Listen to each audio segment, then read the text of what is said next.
סיפרנו לכם כבר בעבר לא אחת על מחאת הפלפלים והחקלאות החברתית הישירה שיזמו שני חקלאים מן הערבה כדי לחתוך את פערי התיווך, להוזיל את הירקות והפירות לצרכן ולאפשר גם לעצמם לחיות ממשהו.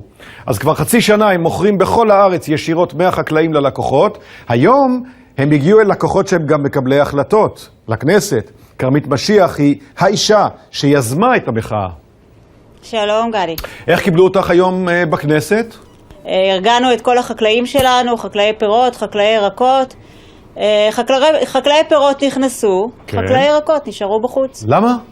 מסתבר שמה שטוב לאזרחי ישראל, כשרות של רבנות ישראלית, לא טוב בכנסת, כי בכנסת מבקשים מהדרין בד"ץ. כן.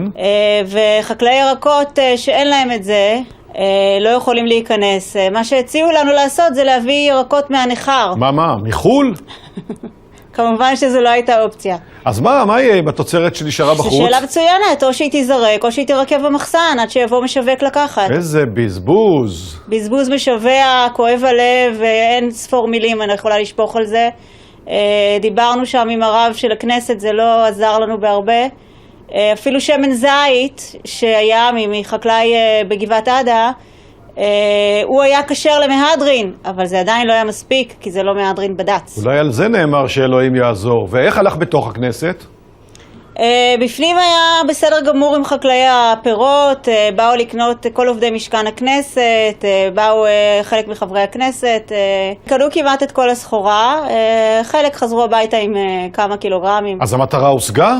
בסופו של דבר? תראה, המטרה קודם כל הייתה להעביר את המסר שלנו, של מחאת הפלפלים, חקלאות חברתית ישירה בכנס. ואני אשמח לתמיכה של הציבור, ואנחנו נמשיך בזה. תודה, כל הכבוד. תודה לך.